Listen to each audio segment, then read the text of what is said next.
Alright, this is a Duel Seeker OTK. I think it's 3.0, unless it's 2.0, can't remember which version this is, but it's a new version. It has Omni Lords in it, so that's pretty good. Alright, so we'll start off with the deck strategy, and then then go to the cards. So first off, your main goal obviously is to get Duel Seeker on the field, whether it be Martial Arts Duel Seeker or Duel Seeker SD. Either one will apply as Martial Arts Dragon Emperor Duel Seeker. You want to get it destroyed, right? And then so that way you can summon Duel Seeker Spartan. Then while you have Spartan, then you want to be able to afford to play, right? Charge and draw. So you have a card in your gauge, right? To play Seek Dragon Emperor, Osludia. This will give your Duel Seeker Euro Spartan a penetrate. It's already a double attacker with Soul Guard, right? It's a double attacker. And you'll want to play Rise and Fall of Dragons, so that we can get take the top 4 cards of your deck and put it into your gauge, so you'll have enough gauges to obviously be able to play Tempest Enforcer after you destroy Spartan, because the idea is you're going to destroy your own Spartan in order to summon your Tempest Enforcer, and this is after your attack, right? So then you go into battle. You attack your opponent's monster. You want to, since you have penetrate, you want to be able to deal damage. You want to make sure that your Spartan is stronger than your opponent's monster. One way you can do that, of course, is by using Blizzard Left Brooder. Use his effect by resting him, and that makes all your opponent's creatures' defense go down by 5,000. So that would greatly increase your chances, of course, of Spartan being stronger. Spartan has 8,000 power, so that way he'll be able to pierce, deal 3 crit worth of damage, right? Then after your opponent's center creature is destroyed, be wide open. His center will be open, so you can attack him directly. Since he's since Spartan is a double attacker, attacking for 3 more damage. If your opponent isn't nullifying your attacks, you should deal 6 damage, right? So that should put, if your opponent was at 10, that should put him at 4. If he has 11, because somehow he first turned, he buddy gift or something, or did something to gain life, you'll bring him down to 5. Whatever. Either way, it's still not enough, right? So let's say he's down to 4. Of course, you could impact. If you play impact, I don't, but if you do, of course, you can impact and finish him off. But just for the sake of fun, right? You'll play your next card. You want to play, and you can play for free, which is your Hunter's Demon Sorcery Venery YUGIOH. It has a counter ability, so you can play during your player's turn, but you want to use it on your turn during your battle. Destroy a monster on your field. Put the top card of your deck into your gauge, right? So you already have 4 gauge from playing Rise and Fall of Dragons. Now you gain an extra gauge, so now you have 5 gauge. And you only need 3, but hey, more gauge the better, because it'll help you get closer to have 3 more gauge for later on in case you need it, right? So you play this, destroying your Spartan. You don't use your Soul Guard to prevent his destruction. Let him get destroyed, right? And this is after you already dealt damage. And then you bring out your Duel Seeker Tempest Enforcer, and he'll be stand, right? You pay 3 gauge, attach Spartan to the soul of this. No, you don't do that. What I'm saying, you just destroy Spartan, and then you summon this bad boy. Yeah, because this one doesn't have Soul Guard. Anyway, you go. It already has penetrate. 10% force already has penetrate, so you don't have to try to give it penetrate. It already has it, and it has triple attack, right? So then you attack because your opponent's center should still be open, right? Deal 3, 3, 3. That's 9, right? 9 plus the 6. You're 8 dealt. That's 15. Let's see, blocks. Your opponent blocks some of your attacks. He'll need to block at least 3 attacks, right? So he can still at least have 4 life, or block 2 attacks, so he'll have 1 life. But anyway, either way, you get the point of that you'll have dealt him enough to kill him in 1 single turn. So that's the whole point. Let's check the deck profile. Alright, so we have Blizzard left Brooder, size 0, 1000 power, 1 crit, 2000 defense. Has the active ability Freezing Prison. If a size 3 monster is on your field, you can rest this card. If you do, give all monsters your opponent controls negative 5000 defense. So this is a good way of weakening your opponent's monsters so that you can run them over, especially with piercing. And it comes in handy when somebody has a pretty high defense. They're walling, as the term goes. Make their defense weaker so that way you can just start taking them down. You don't want them to stall, right?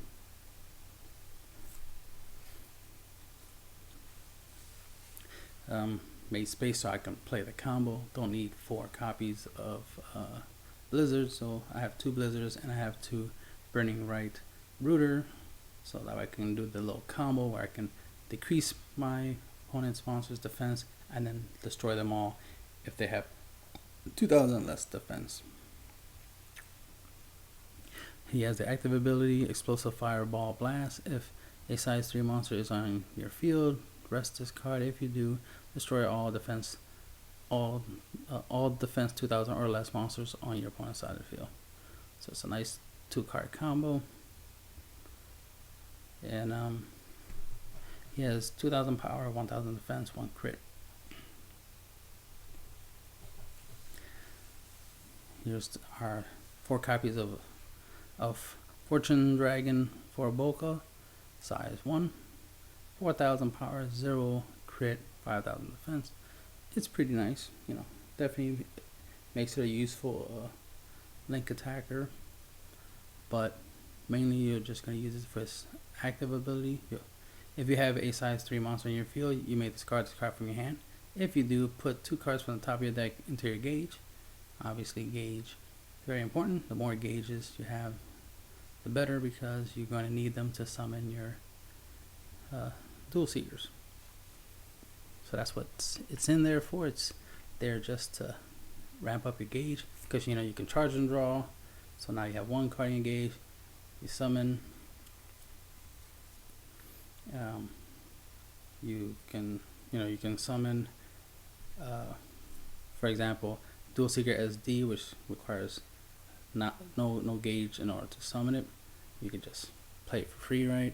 Since it is a size 3, you can discard this for free. Take the top 2 cards of your deck and put it into your gauge. So now you have 3 cards in your gauge, which it will be useful, because once Duel Seeker SD gets destroyed, then you can use those 3 gauges to summon Duel Seeker Spartan from your hand, and then you'll be ready to perform your 1-turn kill, your OTK, right? If you have the remaining combo pieces, right? And of course, when we get there, I'll show you what you can do SD, obviously. Seek Dragon Emperor Azludia, you already know. It's a size 2, 4000 power, 2000 crit, 6000 defense. It's pretty nice stats, right? We use it for its active ability though. So discard it while you have a size 3 monster in your field. Pay 1 gauge. If you do this turn, a monster on your field gets penetrate, and you want to use that on Duel Seeker Spartan to give him penetrate. Since you only really need 1 for that one time combo trick, right? Plus, it's not even that necessary per se. Like, you don't have to, because you can just attack with Duel Seeker, Spartan, right? And then attack directly for 3, and then drop Tempest Enforcer, right? And then attack for 9. 9 and 3 is 12, and that's more than enough to beat your opponent. It's not like your opponent has, 15 life. He has 10 life, right? But, the piercing thing just helps to give you extra damage. That's why it's in there. It's not crucial. It's just useful, especially if if your opponent might have something to block. You might want that extra 3 damage to guarantee you win if your opponent could block 1 attack, right? Well, he has to block 2 attacks to survive, but if he blocks 1 attack. But anyway, it's just to guarantee you go in for the game, right? So because of that, 2 is enough because you only need 1, and 2 increases your chances of drawing that, the 1 copy you need. So then I have space for Rage Thirst Emperor Grand Wilderness, which has a really nice effect of his call cost is 1 gauge, and then when an attack by this card destroys your opponent's monster, you gain 2 life. And of course, the ability to gain 2 life, every turn is very useful, especially if you can keep this on the field long enough, because you have a lot of cards that require you to pay 2 life in order to play, and life is important. And then there's the whole lifelink thing and all this other stuff. You gotta worry about. You sacrifice a lot of life for victory in this deck, obviously. So it's good to have something that can help in a clutch, in the pinch, right? Has 5,000 power, 2 crit, 5,000 defense. Not bad, right? And it's 100 demon Dragon Lord. Then of course you got 4 copies of Duel Seeker SD, 6,000 power, 3 crit, 6,000 defense. This card on the field or drop zone is also regarded as Martial Arts Duel Seeker, Martial Arts Dragon Emperor Duel Seeker. Has the active effect: you may discard this card from your hand and pay 1 gauge. If you do, search your deck for 1 card with Duel Seeker in its name and put it into your hand and shuffle your deck. Lifelink of 1, right? Obviously, if you have 2 copies of these in your hand, you'll pitch 1, right? So you can get your Spartan, and since he already counts as the Martial Arts Dragon Emperor Duel Seeker, you just play him for free. He gets destroyed, pay 3 gauge to summon, Duel Seeker Spartan, and go on from there. So this is like having 4 extra copies of Martial Arts Dragon Emperor Duel Seeker. Speaking of the dough, right? So his call cost is 3 gauge, and you could put up to 2 Dragon Lord cards from your hand into this card. So don't, because you want him to get destroyed. He is a double attacker. He has Soul Guard and he has Lifelink 5, but you want him to get destroyed. So you're not gonna give him nothing for his soul. Plus, that's just a waste of 2 cards, right? Plus, the 2 cards you have is probably what you need. It's probably a Spartan and a Tempest Enforcer. Alright, so moving on to to Spartan. Only need 2 because you're only gonna need to summon 1. Because of course, in order to summon it,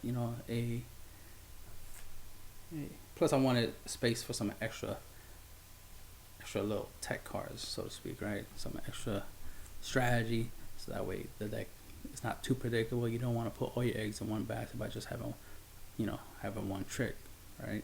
You don't want to be a 1-trick pony. You want to have more than 1 strategy to be unpredictable, which can give you a lot of advantage in duels, right? So you only need 2 because you only need to get 1. There's enough searching in here. You got 4 SDs that can easily search it.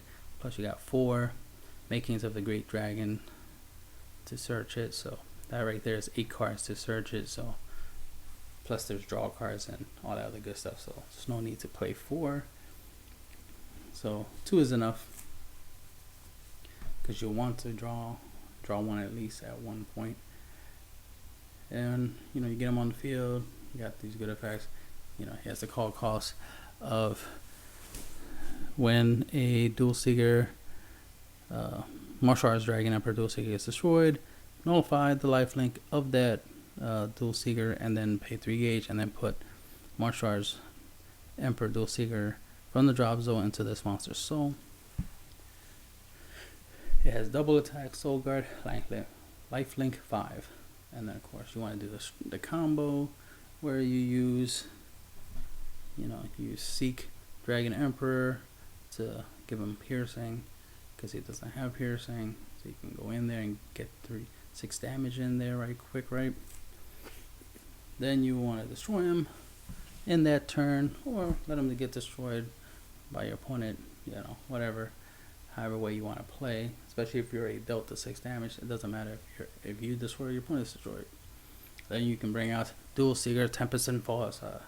His call cost is when a Dual Seeker Spartan on your field is destroyed, nullify the life link of that Dual Seeker Spartan, and pay 3 gauge to summon this bad boy.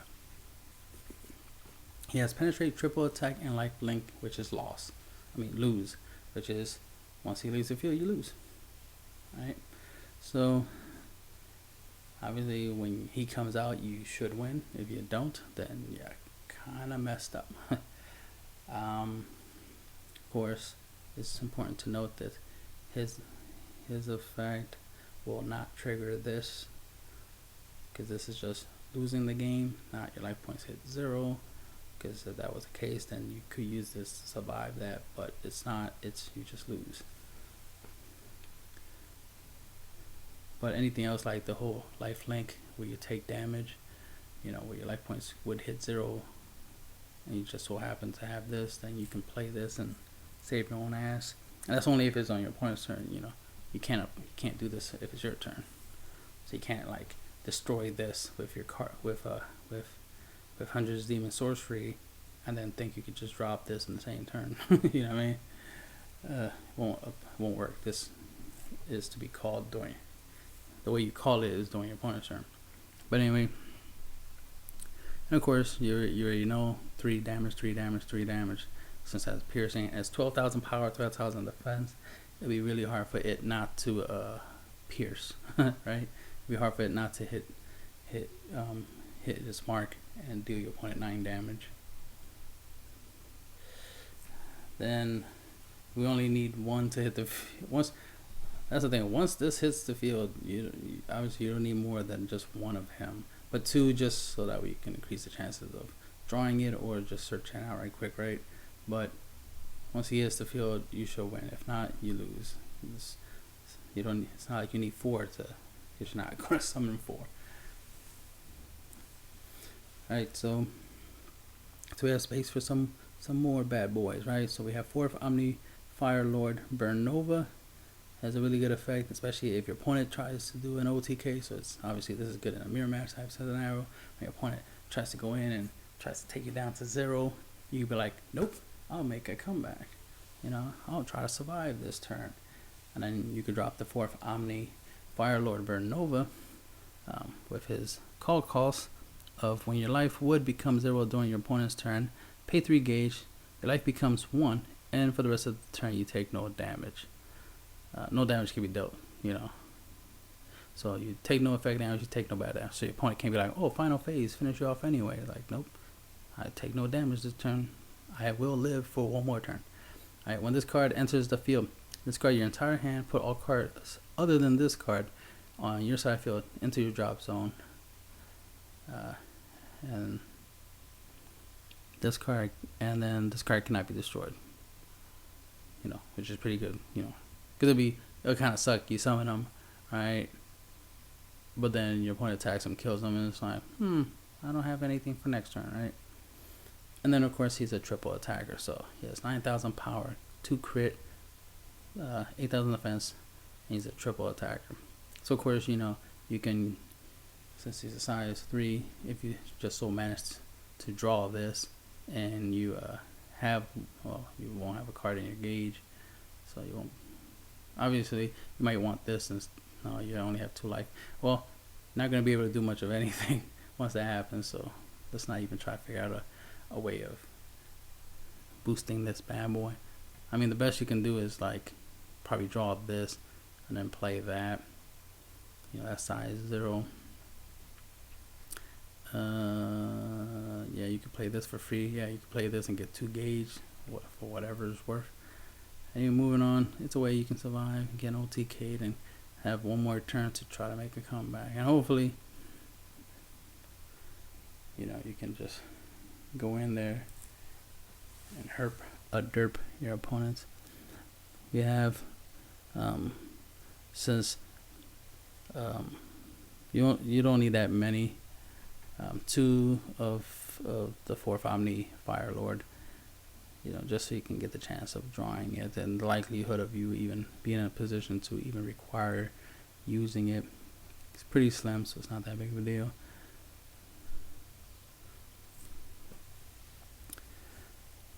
It's just in case, you know, again, a tech card. But for something you can summon, you know what I mean, because you might have trouble summoning the dual seekers themselves. You know, you might end up in a scenario where you need to summon something. Then, you know, of course, you have inverse 4th Omni Fire Lord, and he has call cost of 2 gauge, so he's pretty cheap, right, compared to the other grade 3s. I mean size 3s. If this card would leave the field, you pay 2 gauge. If you do, this card remains on the field. So essentially, it's kind of like its own version of Soul Guard. It has, it's hard to see the numbers, but I'm assuming it's 8,000 power, 3 crit, and 8,000 defense, or probably 9,000. Let me see his base form. 9,000, 8,000. Okay, yeah, he would be the same stats. Yeah, 9,000, 3 crits, 8,000 defense. All right. He has penetrate, obviously really good effect. Obviously, penetrate is very useful because you're trying to get at them life points. You're playing with some big beaters, some big monsters. You got it. It makes no sense your opponent can block with something, right? You gotta deal some damage. So life link of 5, which interesting enough, if he would kill you, you know, on your opponent's turn, your opponent defeats him, and then you only have 5 life or left, and this would kill you. That would trigger 4th Omni Fire Lord's Burn Nova's ability, and then you can summon him instead, you know, and save yourself a turn. You know, get an extra turn to make a comeback, especially if you're weakening your opponent enough. So you can see they kind of work together. So it's a good idea to have both in the deck, because one you can just summon by paying 2 gauge. That one can only summon if you would lose, right? Especially from the life link, and which can definitely happen a lot in this deck, by the way. And then that's it. You know what I mean? Those are roughly all the monsters. The remaining 2 monsters are the 2 little size 0 Omni Lords. 7th Omni Earth Lord Count Dawn. 4,000 power, 1 crit, 1,000 defense. That 4,000 power is really useful for link attacks. At the beginning of your turn, if this card is in your drop zone, you can pay 1 life. If you do, you can call this card from your drop zone onto your field, you know, so that way, you know, you have a monster you can battle with.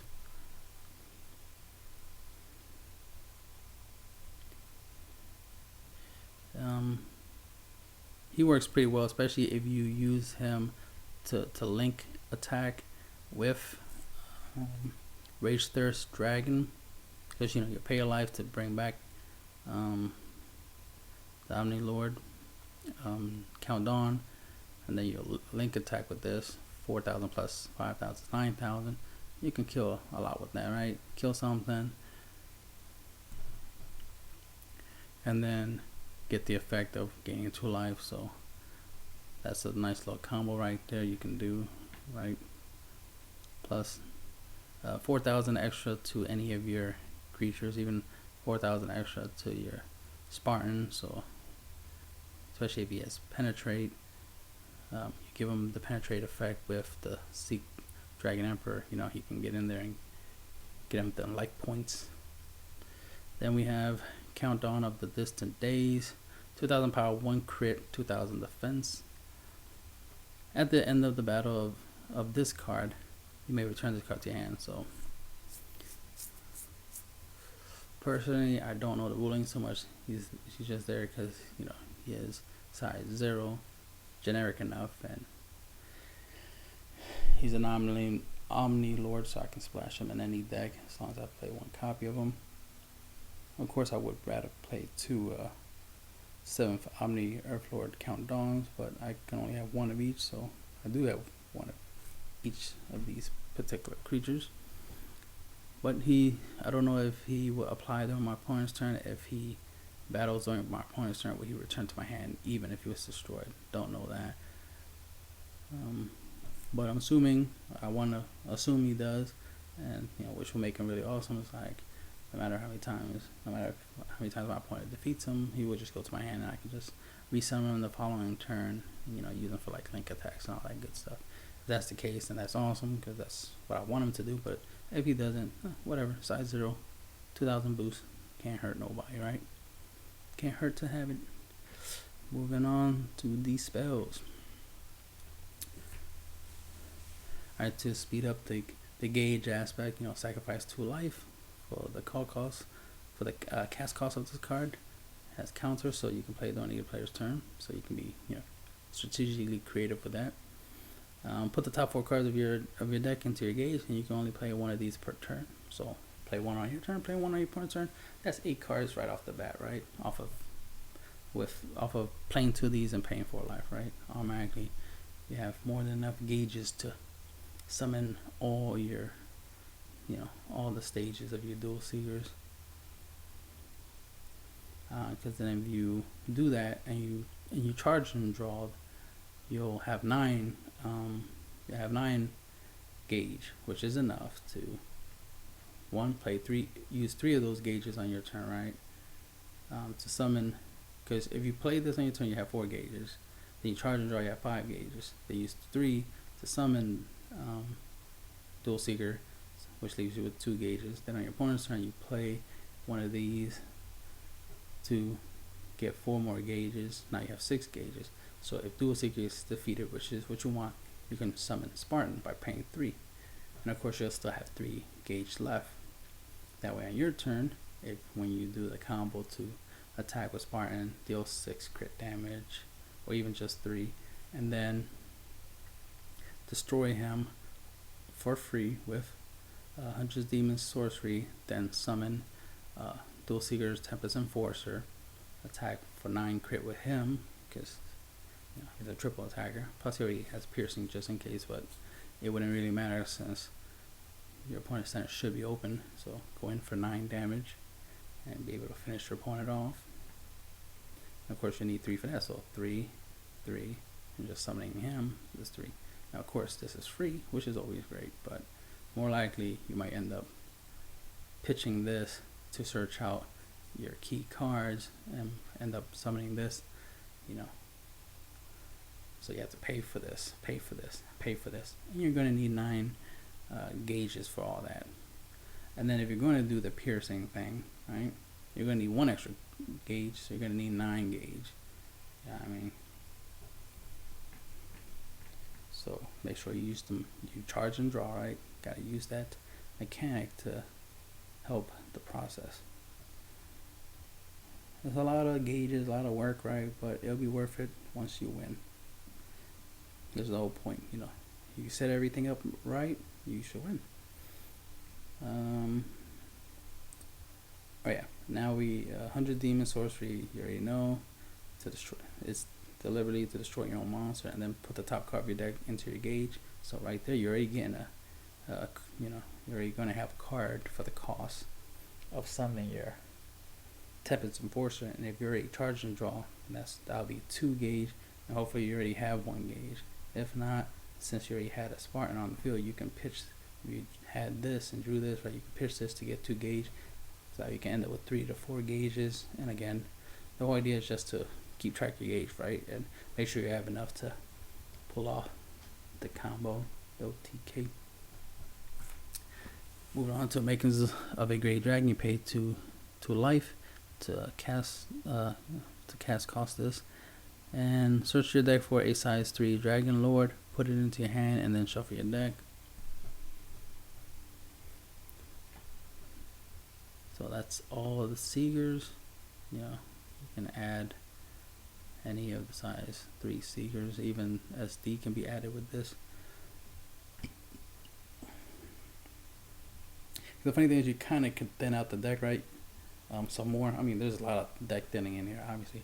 You could play Makings of a Great Dragon by paying 2 gauge, right? Play this to add SD. Then discard SD to search out whatever you wanted originally, right? Whatever combo piece you need. And that right there will thin out your deck even more. So you have the cool thing about this card is that you can play more than one. So if you have 2 of them, pay 4 life, you know what I mean? And then search out 2 of these, 2 SDs, then discard the 2 SDs, right? And then get whatever you need, like the Dual Seeker and the Spartan himself. Or if you have 3 you get 2 SDs and you already have one, you play that one for free. You pitch the other 2, right, to get yourself Spartan and Tempest Enforcer and go from there. So on and so on, whatever, right? Deck thinning. The more you thin out your deck, the better, because once you start playing these other cards, the cards that let you draw, right? You know, you want to draw extra, other combo pieces, stuff you can't just search out, stuff you have to draw. Like, you have to draw this, you have to draw that, you know, right? You have to draw this. So you get the idea. A lot of stuff you have to draw. So we have Dragon Emperor Legend. You put the top card of your deck into your gauge. So right there you got a gauge after you charge and draw, right? So you have 2 gauges right there, and then you gain a life. Life gaining is always good. And then you draw a card. So that's good because essentially this card replaces itself. So you get a gauge, you get a life, and you know, you get a card after you already charged and draw. So there you go, right? So it's just a good amount of deck thinning. You can only play 1 of these per turn, so that sucks. So even if you draw another one, you can't just keep doing it. I wish. But then we have Divine Dragon Creation. Pay 2 life to cast cost this, and then draw 2 cards. You can only play 1, which again sucks. You're gonna play 1 per turn, because it'd be nice if you could, you know, keep playing them, right? Play 1 after that, 1 after that. But not too much, because you could kill yourself, right? And of course the buddy is a Dual Seeker SD, because he has no call cards, you know.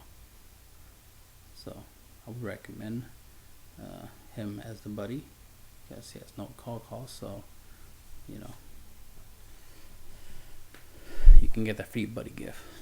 Plus, why not? He's cute, adorable, because he's chibi, and so why not have him as the buddy, right? And then of course you need the flag, which is Ancient World. That's the end of the deck profile.